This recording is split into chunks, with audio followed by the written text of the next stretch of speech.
A warm welcome to everybody here on one of the best events this Saturday night in Oslo.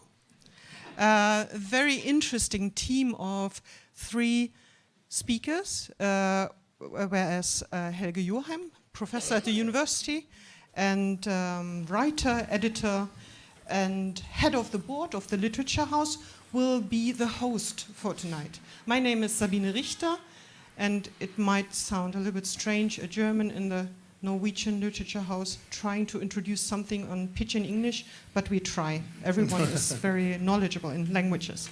And we are very happy also to have Ingrid Brekke here with us. All 3 of them speak excellent German, but of one reason or the other, this event is in English. Ingrid has published 2 very interesting books, Da Øst blev Vest, when the East became the West, Europa etter kommunismens fall, Europe after the fall of communism, and of course her biography of Angela Merkel, which I'm very much looking forward to read. Maybe some of you have already read that. And we welcome Volker Kutscher. I think he has reached stardom already, because there's so many medias which are pushing your name up in the sky, in the literary sky. And although we all consume books passionately, we love films as well. And some of you might now have the opportunity to meet for the first time the man who is behind the films, which has written Der nasse Fisch, The Naked Fish, or The Wet Fish. The wet fish. No. This is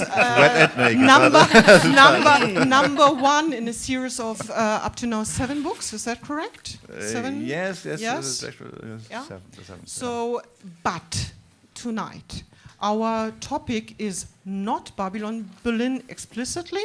We might touch the subject, but our topic deals with the past again, a kind of Vergangenheitsbewältigung, of which the Germans amongst you know everything about, some Norwegians as well, difficult to translate. And the topic is to live with the crimes of our past. This event will be streamed, and there will be also, it will be taped as well, so you can enjoy that afterwards, listening to it once more. The conversation will be in English. And practicalities, if you haven't done it yet, could you please switch off your mobiles into silent or switch it off completely? And the emergency exits you find here and there. And we are very much looking forward to hear your thoughts and your ideas about difficult topics in terms as criminals, culprits, victims, justice, punishment, and more. Thank you very much, and enjoy the evening.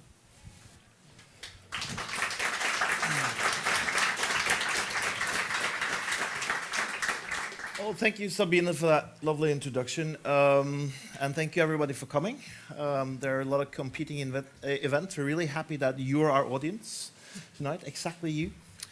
To live with the crimes of the past presupposes the idea that the past is not something that we leave behind. It's not something that we forget. It's not something that we can just ignore in order to concentrate on the future or the present, for that matter.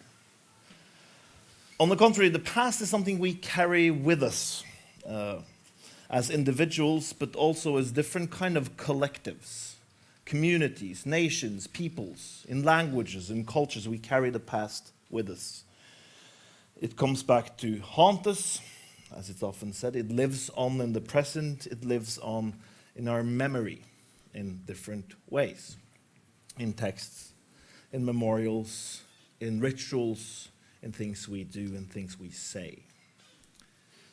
The other thing we're going to sort of talk about is, what if we think about the past as crime, as a set of crimes, as something that violent, brutal acts that have perpetrators and victims, where there's guilt and where there's judgment and where there's punishment and atonement. What kind of idea about the past is that?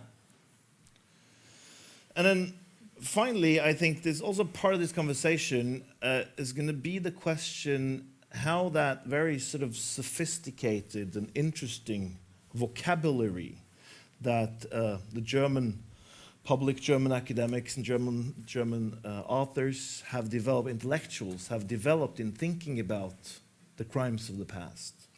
Erinnerungskultur, Vergangenheitsbewältigung, Erinnerungspolitik. Can we in Norway have use of this language? I mean, we have our own pasts to deal with. We have recently been discussing the deportation of Norwegian Jews a lot. We've had a terrorist attack that killed 77 people. We have our own traumatic past. So one question that we're going to raise, I think, is also, is this language that has been developed in the German context, can it also be useful for us? So that's sort of the big framework for the conversation, I think. And I'm very happy to have my two guests to be able to talk about this. And I thought we should just start, because what we all know about you, both of you, is that you've taken a strong interest in different versions of the German past. The past in general, but the German past in particular. So I just wanted you to say something at the beginning, sort of why this interest in the past and why this interest in the German past. And well, let's start with you, Volker. Okay. The interest in the German past is, I think, because I'm German. So, and the interest in this particular past in 1933 and the following years, and a few years before, it's just because I always had this question in mind: why did this happen in Germany? How did it happen that a civilized country, turns in such a dictatorship, and every moralic and other topics just were turned around in a few years, and I can't understand, really. There are many explanations from historians and so on, and they're all very good.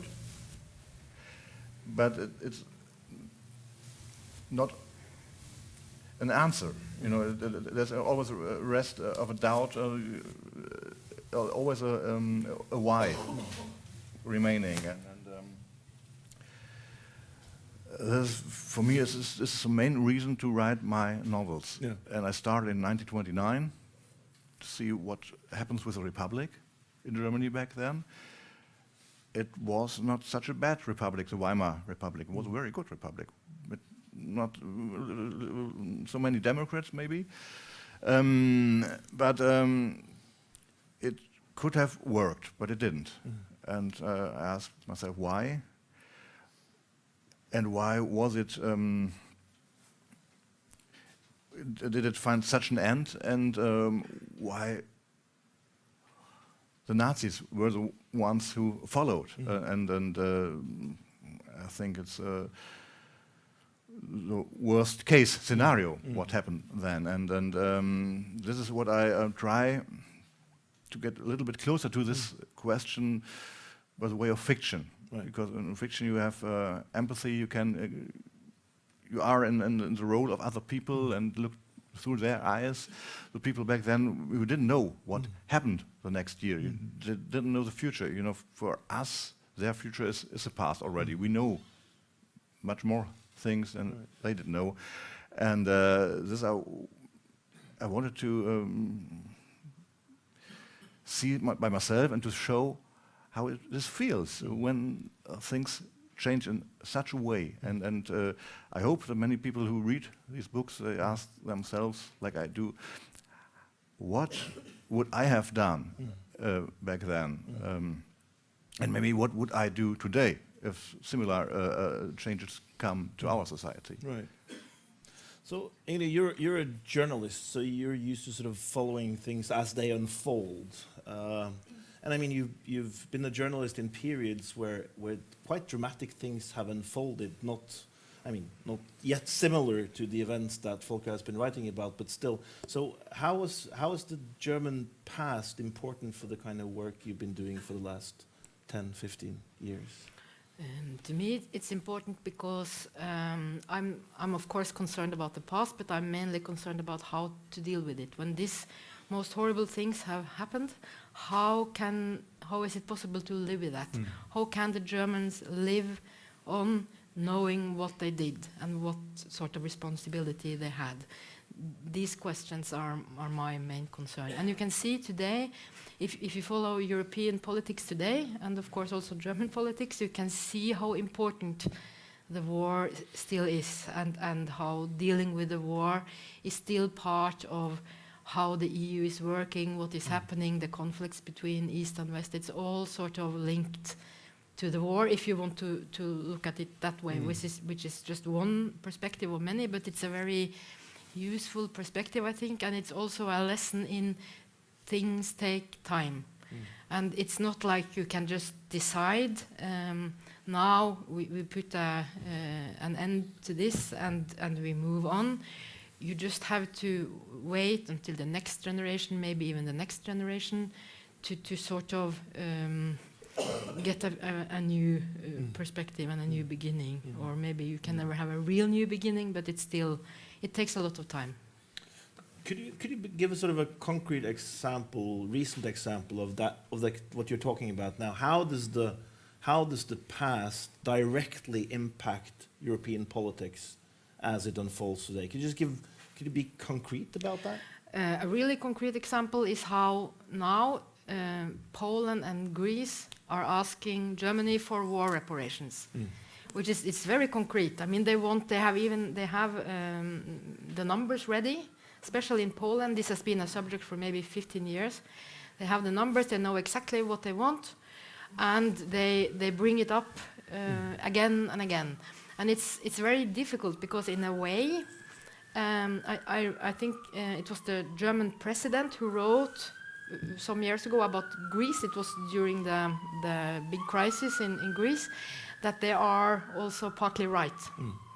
So it's not like you can just say, no, this is just populist arguments or something. It's something there. But at the same time, it's pragmatically almost impossible. Right.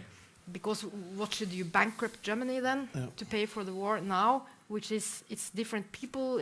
But this is a concrete example, and it's very.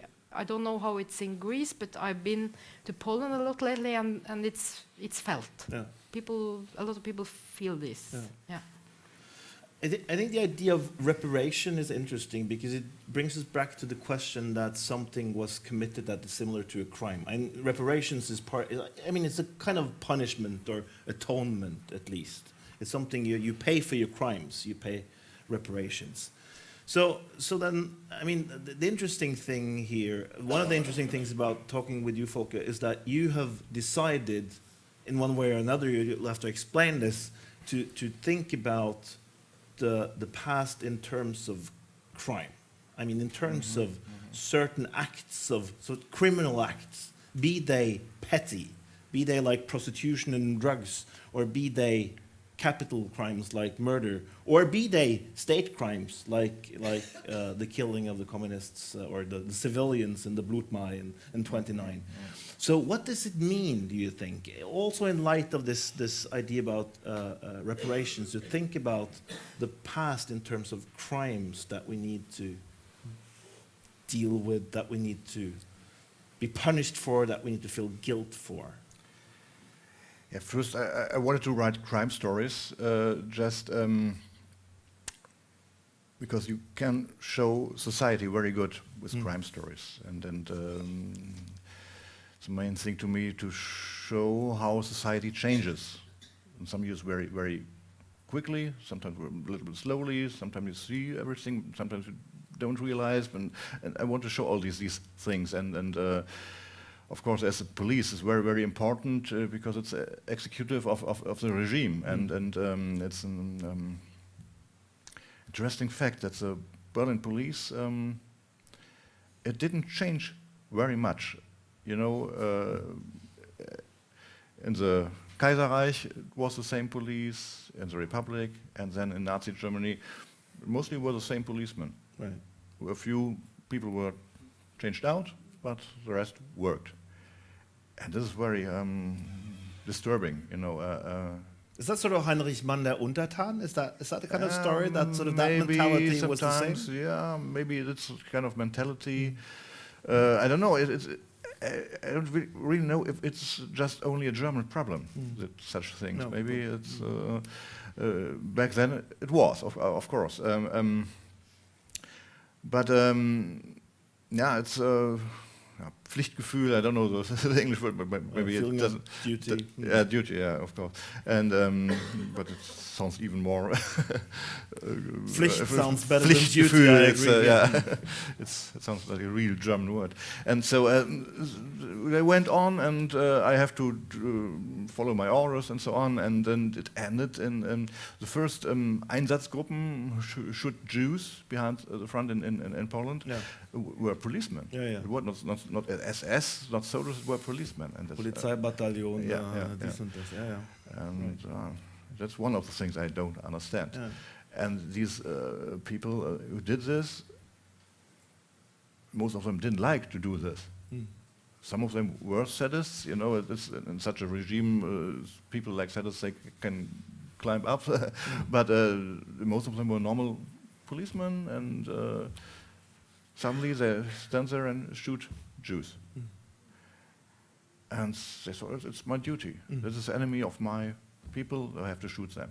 It's very perverted, but I think many of them thought like this. And then how this change of thinking can take place. This is something I want to look at, you know, because I can't imagine such things for myself. But I think it were people like me, like you, like everyone here, who changed into Nazis. They don't fall from the sky. We're ordinary people became Nazis. But this is also something I found so dramatic when I discovered in German history that in 1968, when there was the student protest, and they of course shouted Nazi cops, and they did also in other countries, but in Germany it was true.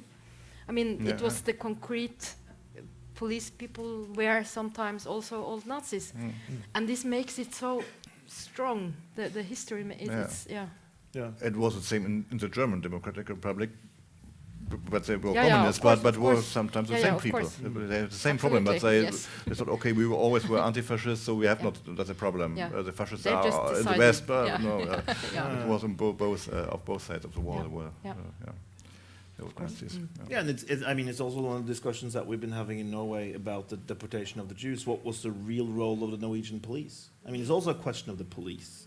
Were they just forced by the Nazis to do it?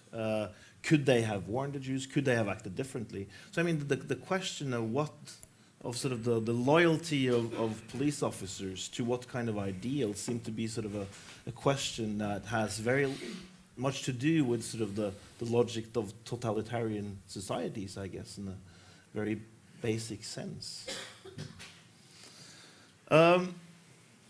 So, I mean, you were relating to this, and we can pick it up now. That when we talk about the German past, we do also talk about the double past. I mean, there's the experience of two totalitarian states, basically. The Third Reich and the GDR, the ideology of National Socialism and the ideology of socialism. And I mean, there's when these are discussed, it's often a certain symmetries. This is given, at least in historical writing, a certain symmetry. So that cruelty on one side, cruelty on the other. So how do you maybe Ingrid, you've been looking at Europe after the fall of the wall. So how do you see that sort of that doubleness, that those two German paths? How are they linked or not? Are they symmetrical? How should we think about that? those double pasts? I don't know. It's very.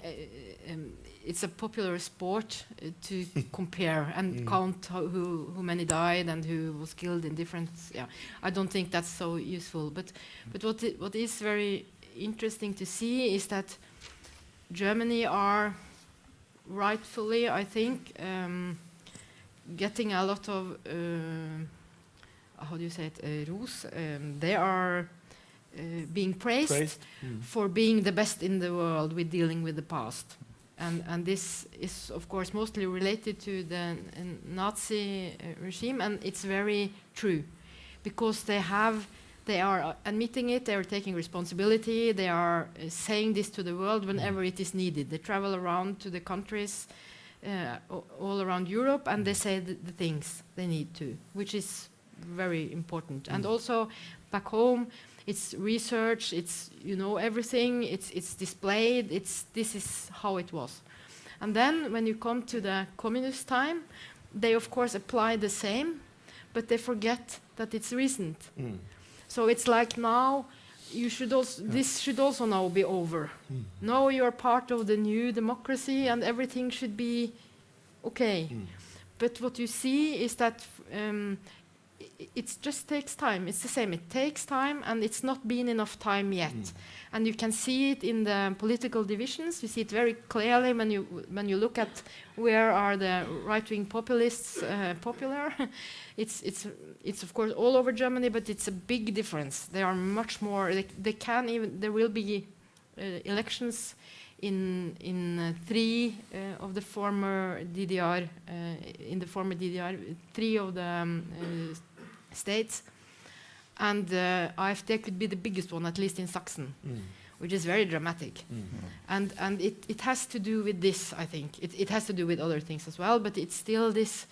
And in Western Germany, I think it's sort of, they don't have any patience with this. It's like you should be grateful, or it's an attitude, or they don't know, and there are other things to think about. But it's there, yeah. Yeah, you live in Cologne, so that's in Tiefen Westen. It's clearly Western Germany, yes. So maybe you can... This is a problem, because it was the Wiedervereinigung, I don't know the English word, reunification, yeah. Well, sounds good. It was like taking over Eastern Germany by Western Germany, and this is not good, because there were some biographies and many people also were victims in the GDR, and they wanted freedom, and yeah. So it was not very healthy how this grew together, and I hope that time will solve many problems. I know many East German people, and mostly in Berlin. Maybe it's a little other in Berlin than in Saxonia or so, I don't know. But they live in democracy, they live in the Western world, you know, and it works. But also, I think it's mostly, not only, but some older people, they lived half their life, and then 1989, someone said, okay, all what you did till now was all wrong. And that's not so easy to deal with, I think. Yeah, and it's also very different. Exactly what you said. They lived their lives for decades in this other system, which of course never happened in the Nazi side because it was short. So the effects of this sort of life is different. It's different, and I think you can't relate GDR to Nazi Germany. There's a big difference. There are similarities, of course, like uniforms and so on, and dictatorship, but it's not the same. So it's not the same, of course. And so you can't relate communist Germany with Nazi Germany, I think. And so you have to deal with it in a different way. And I don't think in the 1950s in Western Germany people didn't talk about the past. It's over now. We look forward. We have our Wirtschaftswunder and democracy. Sometimes I think Germans always want to be the best. We are the best Nazis. We are the best Democrats, and we are best in Vergangenheitsbewältigung. Yeah, And in trade. yeah, and this is not, the word Vergangenheitsbewältigung. I don't like it. We talked about this, and because it sounds to me like you can deal a little bit with the past, and then it's done now. We're now talking about the word Vergangenheitsbewältigung. Can you hear? Can you hear us in the back? Yes. It's fine. Yeah. So I was just wondering if you were. You can't overcome the past. The past is always there. I told you about William Faulkner. The past is not dead. It's not even past. That's a very true sentence, I think. It's always with us, and we have always to deal with it. And Bewältigung sounds like, I do it, and then it's done, and I go on to the next job. And that's not what it has to be like. No. Yeah. But still, you can see, even of course, it's not like it's not something that is finished. But you can see how it has the phases. At first, like you said, after the war, it was like just try not to think about it, not to talk about it, and then came the '68 generation, where it was like we really need to know what our parents did during the war, and then all this came, and then 10 years later, it came this Holocaust television series, American, where suddenly, or not suddenly, but then it was possible to start to talk about Holocaust in a new way. And then after the reunification, you got this new political establishment way of dealing with this very proper, very true.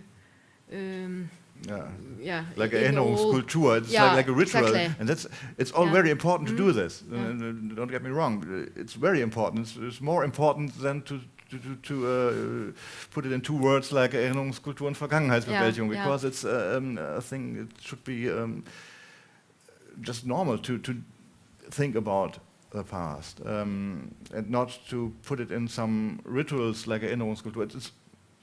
You should teach all the young people, and so it's very, very important. You should visit the concentration camps. It is very important, but it doesn't have to. The word Kultur, it sounds like, like a ritual, and the ritual. I'm Catholic. You go to church. I can. I know everything, but it's very, very empty. It doesn't have every meaning to me. These rituals, and this, I think, it's maybe a little danger. This shouldn't happen to these topics. That it's an empty ritual, and Nazis again. Okay, I know. You don't have to think about this like this. It's very important. It's not only about that we have to think about it because our ancestors did this to the world. It's also very important to think about it that it doesn't happen again. Not only in Germany, it's everybody should think about this history. Right. Yeah. It's interesting, though, that we have. I mean, there are a few German concepts that travel the world that are never translated, and one, of course, is Bildung, and with that Bildungsroman. And the other set of words is it's Vergangenheitsbewältigung, Erinnerungskultur. These words that are never really translated into English just pop up because they cannot really be translated because they're so much a part of a German way of thinking, maybe. But I wanted to see if we could locate our discussions not just in time but in space. And take us to a city I think we all have, and you said the key word earlier, it's a city we all have lived in and have close relationship to, and also a city that seems to embody this idea of the present, the present of the past and the present, if you want, the presence of the past in a very sort of physical and symbolical and iconographic even way, namely Berlin. It seems to be a city. For me, it was this city when I moved there in the 1990s where I suddenly realized what it meant to live with the past. in a very physical way, because he was there in the street names, in the streets, in the buildings. He was basically everywhere. So the whole abstract idea that I had from Norway, that living with the past was sort of something about learning in school about the Viking kings or sort of the 1814, it was suddenly sort of, there was a physical presence of the past that are quite astonishing, I think, in a very sort of interesting and educative learning experience for someone coming from outside to experience that. And I mean, you both, in both your lives and your writings, Berlin play an important part. So I want us to talk about that. Berlin as the capital of the past and the present, if you want. So Ingrid, you've lived there and you've been important for you in so many ways. Absolutely, and it's where because before I used to be, I wrote about literature and I also reviewed books, but after I discovered Berlin, I changed and started to write about politics, and I got my interest in history just from living in Berlin, because what happened, of course, is when you see there are bullet holes in the houses, it's so extremely dramatic. And also here was the wall, still is part of it, and I got, of course, the feeling that when you walk in the streets, when you see some old people, you don't know what they lived through. Also, it's really also there still less and less, of course, from the war, but also from the communist regime. You see all these people and you think, okay, they have completely other experiences, that they come from, So it's very concrete, and also it's this idea that Berlin is today the powerhouse of Europe, and I think also very much the symbolic of hope and change, and how it has been the blackest black, and now it's, I wouldn't say the whitest white, but it's but it's the most democratic. I mean, they are really they have learned from history also in the politics, and the ideals of democracy are maybe nowhere as strong, which I think is also very hopeful for all of us, that you can really change and learn and But what it was in the 20s too. Berlin was the Nazi capital, but it was after 1933. In the years before, it was a very red town with social democrats and communists as well, and not a right-wing town. The Nazis came from Munich. I always have to say this. It's not from Berlin, not from Cologne, but there was a power. So of course, the Nazis came to power, and they used everything that was there in Berlin to hold their power and to spread it all over Europe and so on. But Berlin is, as a town, is not a Nazi town. It was this 12 years, but it's from its character, it's always a worker city. And it's maybe also a democratic city. In these years from 1919 to 1932, it was a very democratic city. And you know, Prussia, the country of Prussia, it was the biggest country in Germany. It was the most democratic country. It was a stable democracy from 1919 to 1932. And now we don't know this because Prussia is always evil. There was a militarism and so on, and it was also a side of Prussia, but in these years it was, if the so-called Preußenschlag, I don't want to talk too much about history, but it was, the Germany wasn't really democratic in 1932, and Franz von Papen, who was chancellor, he is so-called Preußenschlag, the social democratic Minister President Braun in Prussia, it was two-thirds of Germany. He absetzten. He deposed him, and so the Reich government ruled Prussia too, and it was half a year before Hitler was made chancellor. Without this thing, maybe also history would take another direction. You know, there are so many Zufälle, coincidences that become influential in history. So it's not always the big things, events. It's always sometimes like Donald Trump, who would have thought of that he would be American president a few years ago, but he is now. So these things change history too. And so it was in Germany. So just what I wanted to say, Berlin was not always black, and Prussia too. There's always many sides, and we must learn to see every side. Also, GDR was not of everything bad. But I don't want to get in the wrong direction, not to say, okay, Hitler built the Autobahn. That's not what I meant. But you have to see things very differently. And that's But it's true, and this is also, I think, a very important lesson from history, that you should definitely never think in black and white.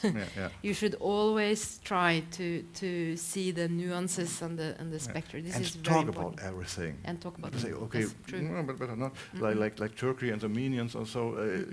Many countries have their black holes. Don't mention the war. Like this, you know.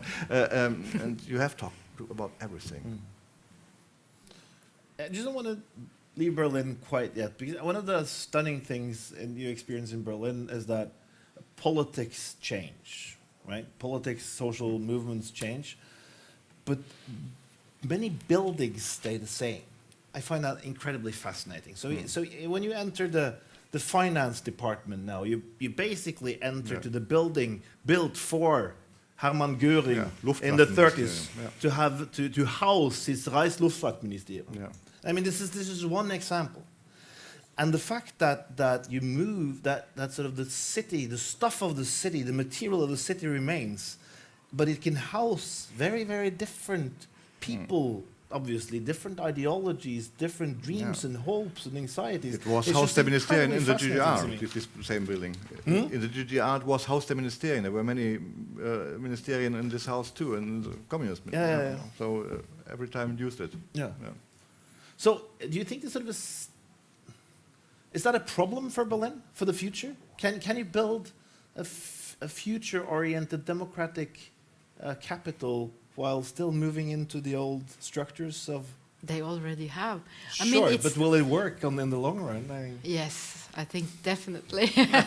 No, but because it's very interesting, because maybe you know. The topography, yes, the towers. Because it's a very interesting example, because it used to be Gestapo Hauptquartier. Then after the war it wasn't there, and it was nothing there. And they wanted to build just normal housing in the 70s. And then it was like the people protested and say, we cannot pretend this is a normal place. It's not a norm. It's just not an empty spot. It's somewhere. So then they fought, and after I think 10 years or something, they started to build this. So the basement was always there. You can watch it, and they build a building for the exhibitions now. So also what you can see in Berlin is you can see what you said, that these buildings that has had different functions during the times, but you can also see a lot of fights about what these buildings and places should be. And now you have I don't want to start talking about it, but the city castle, which is something I feel strongly about. But it's irrelevant. But you can see also how it's not only about the buildings; it's about the people, and how there have always been this sort of this change. You have buildings of every period, and the castle. I think there was I don't know in English Palast der Republik, Palace of Republic. I don't know from the GR. They turn it down and build now. I think you should have. They said it should have been left there. Also maybe it's ugly. Not everyone likes it, but it's a part of history of this city. Exactly.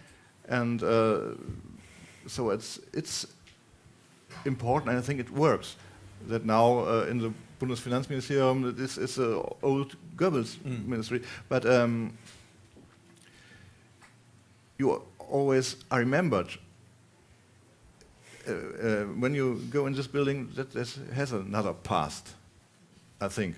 I hope so. Yeah. People think so. Yeah. And you know, your example with Topografie des Terrors, a few meters away there's a Vossstraße, where the big building Reichskanzlei, yeah. The big spare building was there, and it was. And there are in East Germany built there just normal flats and nothing. Just remember that there was the Führerbunker and everything. Yeah. You know, and I think this is wrong. There had to be something like Topografie des Terrors too. You know, at this place, but it isn't. And on the other hand, it's probably very exhausting for Berliners to always have to deal with this history thing.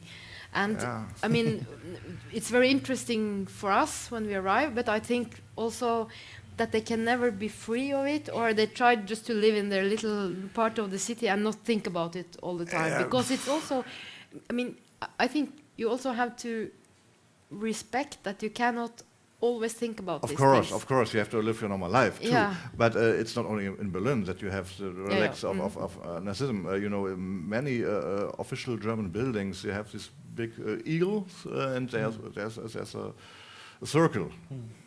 And it was not a circle. There was a swastika in the circle a few years ago. The swastika was a hammer. You put it away, and then so you can use that building.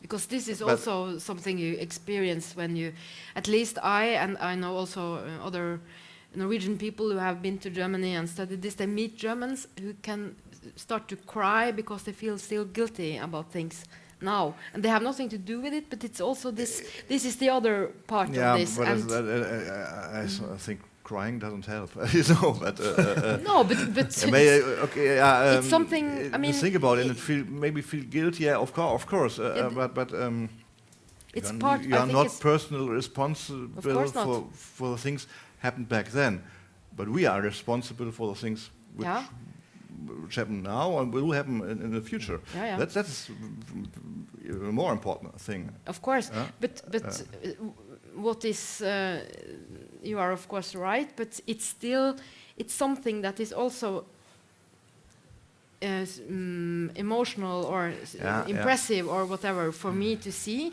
Okay, that for some Germans or many, I don't know how many, the burden of living with this past is also personal. It's not wrong to be emotional. You know, I write novels. It's the way I want to catch people with emotion and so on.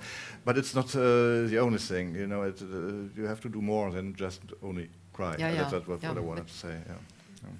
So, Sabine, can you tell me how much time we have left? 15 minutes. Oh, that's wonderful. Because I want us to sort of... I want to ask you a blunt question, I think. And you can start with responding in the way you feel. And I mean, it's a question that goes 2,000 years back, maybe. And it's sort of simple, but still needs to be asked. And it's the question, can we learn from history? Should I start? Yeah, I think you should. Yes. Yeah, I think so. So how?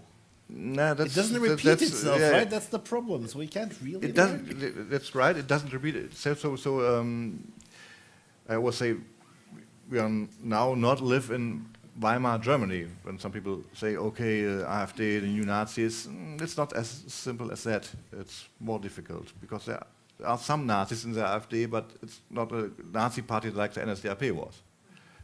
It's just a little bit different, and many things are different. You know, economy in Germany we are a rich country now. Back then it was a very poor country, and so on and so on. There are many things you can't compare just easily. So there are no, in Germany the beautiful word Patentrezepte. There's no easy way to solve these problems, but I think it's important to see there are problems, and maybe there are possibilities to make the same mistakes the people did back then, and we have to be aware to do not the same mistakes. And I think one of the main problems also back then in Germany, but now maybe even a bigger problem, is not the enemies of democracy, but Gleichgültigkeit, indifference. Yeah, that was so. The indifference of the people to say, I don't care about politics. I have my freedoms and everything, but it's there's a reason why we have these freedoms all over the Western world, and this is democracy, and it has to be a strong democracy, and we have to defend it, and we have to be aware of this. And what we maybe can learn from the Weimar years in Germany, how fast it goes, that democracy is just got away, and it's a very, very fragile thing, and yeah, and we have to maybe even to fight for it, but we have to stand for it, and it's not a Selbstverständlichkeit. I don't know. It's not obvious. No, obvious. Yeah, it's just another word. You can't translate that. It shouldn't be taken for granted, I think. For granted, that's the right for. expression. Yeah, it shouldn't be taken for granted because many people fought for it in many countries and died for it. Even in Germany, in the war against the Germans, that we in West Germany we got our democracy, and so I think we have to do something for it, and everyone, and that's not only the right-wing people, everyone who talks and acts against it, we have to, in Germany, we klop him off the finger, to say, no, stop. No. That's maybe a lesson. Yeah. I don't know if you remember the book that came out by Timothy Snyder a couple of years ago that was called On Tyranny, which was basically a book about how Hitler came to power, but formulated in lessons that were, I mean, he didn't name Trump in every sentence, but it was clear that he was saying that, well, here are some lessons that we should learn from what happened in the 30s. Have a private life, defend democracy, be politically engaged. I mean, all these kinds of things. And so, Ingrid, what do you think? Do you? I mean, you've written historical books. It would be. Let's ask the question differently. You've written about Angela Merkel. Is she learning from history? You think? Is history sort of something she uses in any way, or at least is it with her when she makes her decisions about the future of Germany and Europe? I would never pretend to know anything about Oh, what Angela Merkel is thinking, but I would think so, yes, because she is an intellectual, and because she has also always read lots and lots of books, also about history. So I'm sure that she thinks about these things, and and it's also sort of. Because what would it be like if we couldn't learn anything from history? I mean, where would that leave us? It's like, well, we start now, and we start now, and we start now. It's always there. It doesn't mean that we will never make the same mistakes, but in some way we always learn something. But I'm not sure, because now when we see the right-wing populists coming, and if you draw the parallels to the Weimar Republic or something, it's completely different. You can't really do that. But what you can learn is that, like a little bit, as you said, there are all these small steps, one little step, one little step, one little step, and someone has to say this is a little thing that is sort of equal, and. But I don't. Yeah. It's more like, and what I think also is that what we can learn is that passivity. When a lot of people are too passive, because in Weimar Republic, I think it was also this idea among intellectuals that politics that were like vulgar thing. It was not something you should deal with too much, but that you have to overcome this, and you live in a society, and it's like your human duty to be politically engaged somehow. I mean it can be in the school or in the school board, or it doesn't have to be like national politics or anything. No. But you live in a society with other people, and you should be engaged. And it doesn't have to be more complicated than that. This you can learn from history. But yeah. I mean, obviously, this is clear, and we agree that we have to learn from history. There's nothing else we can learn from. We should be engaged. But I mean, to be a bit more, to press the point a bit more. So yes, we can learn from history, and some of us are engaged in writing, in producing works that might also have that role to help. So to help people to learn from history. So I mean, Volker, when you write your books, do you want to teach people? Do you want to teach your readers history? No. In order for them to not do what happened in the 30s? I'm not a not teacher. Succumb to the I'm same not a thing? teacher, and I don't want to teach. But I want to gain interest. That people should be interested in history. They should realize history does matter. It's very important to know about history. You know, I don't write history books to teach the people history. No. It's I don't explain everything. I don't explain very little. It's for my characters, it's all obvious what happens there because they live in this world, so I don't explain very much. But if you get curious by reading my books, you have internet. I have a website where you can look some things, and so you can learn, you can see, and I think it's very, very, very important to care about history. And if you don't, like Donald Trump or many other, it's not good. You make not only the same mistakes, the same words, like Lügenpresse, the German word for fake news, maybe. It was the same word the Nazis said in the 20s. Yeah. And a word like völkisch, I don't even know how to translate it. Untranslatable. It means race. It's a racist word for national. It means...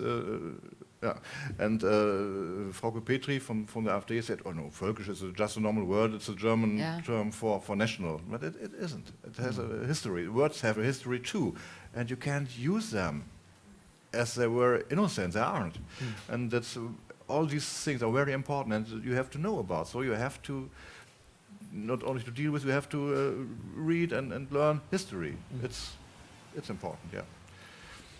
So I think before we end, we have only a couple of minutes left, and this is, I think, a question for us more than for Volker, Ingrid. I mean, we are now, we've had huge discussions about how to commemorate the losses at Utøya.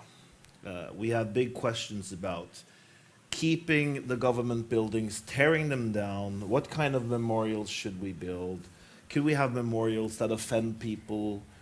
What should they look like? Who should they be for? I mean, these are, I mean, so far it isn't going very well. I mean, we aren't doing this very well. We're not succeeding very well in coping with these questions.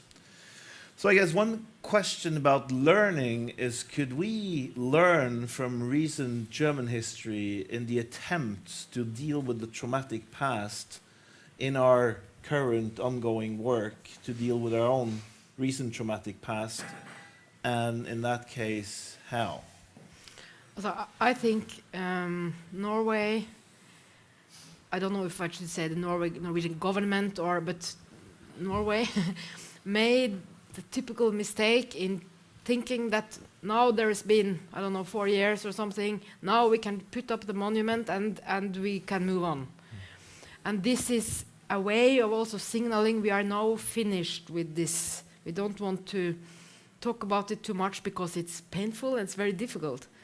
And we set up the monument, and we move on. And it's this way of trying to control it from above, maybe, or make it should happen in this way, when it's actually way too early. That's my opinion. It's different with the government building, because these are the wounds of what happened, and it's you have to make these decisions. Maybe you can't just leave this sort of decisions forever. But like the monument history with the neighbors and all these things could be avoided by waiting some years, or by saying that now we make because there were some very provisional good ways of doing this, but it was like we should be the best in class also with this. We had a very good, because in a way it was very successful. He was caught, and it was a good process in courts. But then this sort of thing, I don't know. But it's not. It was not what you could learn from what is erinnerungskultur, I think. Volker, do you have any? I mean, you've said that we can't come to terms with the past. We now have a recent traumatic past that we need to live with. Do you have any? I don't want to give advice, but is there anything you can sort of? What's the? No, I can't give any advice. No. Just it's important to face history and the past. That's the most important thing. And I think if you do this, that's the most important thing, to do this. And the rest maybe will work then. I don't know. I think this is a good place to end this conversation. I think it's been important. That's the best thing we can say about it, I think. It's been an interesting... Helge, I'm tempted to say, break the rules, don't obey the schedule, keep talking, because that's very important. Can I say two more things? Yeah. It was very interesting to watching you, the audience, and the people on stage from the sideline, because I think there's hope. There's a hope in a political landscape that is changing dramatically. Why? Because we were talking about that it's so difficult to translate the term Erinnerungskultur. And this you have filled with meaning on stage. You know, when you're on holidays and you can't think of the right English, Norwegian, or whatever word, body language, filling something with what you just demonstrated on stage. Thank you very much, and I do hope you enjoyed it. You give feedback, and you want a question and answers next time there is a new festival, and it's up to you to demand that. That there should be a German-Norwegian festival, literature festival, at least a week or something like that, so that you have time to talk. Thank you very much, and we have... We have some small souvenirs, both for our Norwegian hosts and our German guests. Thank you.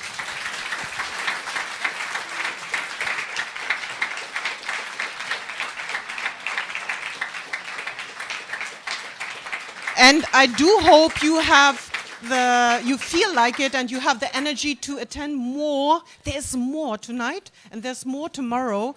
And we are very, very happy that Herr Kutscher is going to be here at 12 o'clock tomorrow. Sunday is a good time, 12 o'clock, to talk about something else, which you were probably also longing for, Babylon Berlin. Yeah?